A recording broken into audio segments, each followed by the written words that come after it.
Fala aí, galera, gente boa da Escola Ségia. Um abraço a todos, espero que estejam em paz, estejam bem. Aqui, professor Israel Vital, e nós estamos hoje justamente finalizando essa nossa sequência de vídeos com resolução de questões da disciplina de filosofia, voltado para o Enem. Então, vamos lá à nossa questão de hoje. Nós vamos navegar em torno da teoria do conhecimento.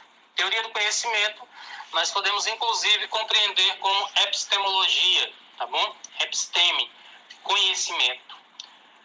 Nós temos aqui dois textos, um de Descartes, um de Hume, uma dimensão racionalista, uma dimensão empirista. Texto 1, vamos lá. Experimentei algumas vezes que os sentidos, eles eram enganosos. E é de prudência nunca se fiar inteiramente em quem já nos enganou uma vez. Texto 2, do Hume, filósofo. Sempre que alimentarmos alguma suspeita de que uma ideia esteja sendo empregada sem nenhum significado, precisaremos apenas indagar de que impressão deriva essa suposta ideia. Eu vou grifar aqui essa palavrinha, impressão. Já vocês vão entender porque eu estou grifando ela.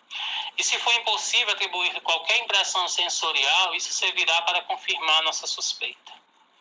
Nos textos, ambos os autores se posicionam sobre a natureza do conhecimento humano. Então, o assunto dessa questão, conhecimento humano, que é justamente teoria do conhecimento ou epistemologia. A comparação dos excertos permite assumir que Descartes e Hume, vamos pensar aqui o que é que esses dois têm. Descartes, representante claro do racionalismo, uma corrente que coloca a razão como centro e base do conhecimento humano. Hume, como representante do empirismo, que coloca a sensibilidade, o contato físico como centro do conhecimento humano. Então, aqui nós temos justamente essas duas correntes, tá bom? Do conhecimento. Uma que diz que nós aprendemos a realidade a partir do contato sensitivo que nós temos com as coisas. Por exemplo, quando eu digo assim, uma pizza de mussarela gostosa, aquele queijinho derretendo, dá uma água na boca, não dá? Mas por quê? Porque tu tem essa imagem já guardada na tua mente. Então, tu tem aí uma junção do empirismo e do racionalismo, porque tu tem a ideia de pizza, e eu falei da ideia de pizza. Então, a imagem veio para ti. Agora, nesses itens, o que é que esses dois vão defender nos textos? Defendem os sentidos como critério originário para considerar o conhecimento legítimo. Quando eu digo que os dois defendem os sentidos, eu estou errado. Por quê? Descartes é racionalista, ele defende a razão como princípio do conhecimento humano, e Hume defende os sentidos. Então, esse item ele se aplicaria só se eu estivesse me referindo ao empirismo de Hume. O item B. Entendem que é necessário suspeitar do significado de uma ideia na reflexão filosófica e crítica.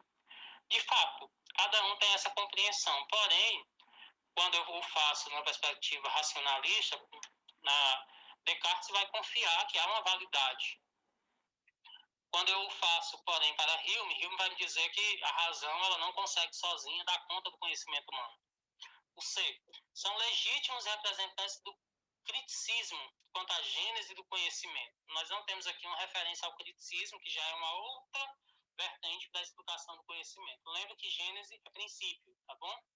Então, aqui o criticismo quanto ao princípio, quanto à origem do conhecimento. Entender? Concordam que o conhecimento humano é impossível em relação às ideias e aos sentidos? Também não. Por quê? Descartes tem um ponto de vista, Hume tem outro ponto de vista. O que nos sobra? O item E. Mas por que o item E? Atribuem diferentes lugares. Como assim diferentes lugares? Enquanto um me diz que o conhecimento humano ele é proveniente da razão, o outro me diz que ele é proveniente dos sentidos. Então, dá um papel específico aos sentidos, dá um papel específico à razão. Então, ambos atribuem uma forma de compreender o conhecimento, porém de diferentes maneiras, tá bom? Então, item E. Valeu, galera. Vamos para a próxima questão. Também do Enem de 2019. Aqui você já vai perceber uma explicação muito mais ética, voltada aqui à dimensão dos direitos humanos. A criação do Sistema Único de Saúde, SUS, como uma política para todos, constitui uma das mais importantes conquistas da sociedade brasileira do século XX. O SUS deve ser valorizado e defendido como um marco para a cidadania e o avanço civilizatório. A democracia envolve um modelo de Estado no qual políticas protegem os cidadãos e reduzem as desigualdades. O SUS é uma diretriz que fortalece a cidadania e contribui para assegurar aqui essa dimensão do pluralismo político e o bem-estar como valores de uma sociedade fraterna, pluralista e sem preconceitos, conforme prevê a Constituição Federal de 88, nossa Carta Magna. Segundo o texto, duas características da concepção de política pública. Atenção, eu estou falando agora de políticas públicas. Eu não estou falando de política partidária, diferente. A saúde aqui ela é compreendida como uma política pública, cujo objetivo é assegurar a dimensão dos direitos iguais. Eu estou falando aqui da equidade, que inclusive é uma das características do Sistema Único de Saúde.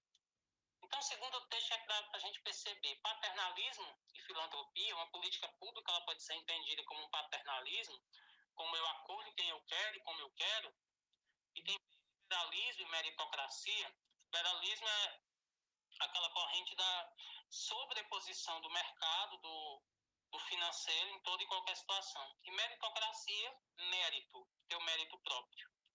E tem ser universalismo e igualitarismo. Perceba que eu falo aqui em igualar direitos. Eu falo em dar oportunidades iguais, que o Estado ele deve dar essas oportunidades iguais. D, nacionalismo e individualismo está meio que desconexo do texto que nós propomos. Revolucionismo e coparticipação. A coparticipação ela não seria igualitária. Então, o que é que nós temos aqui?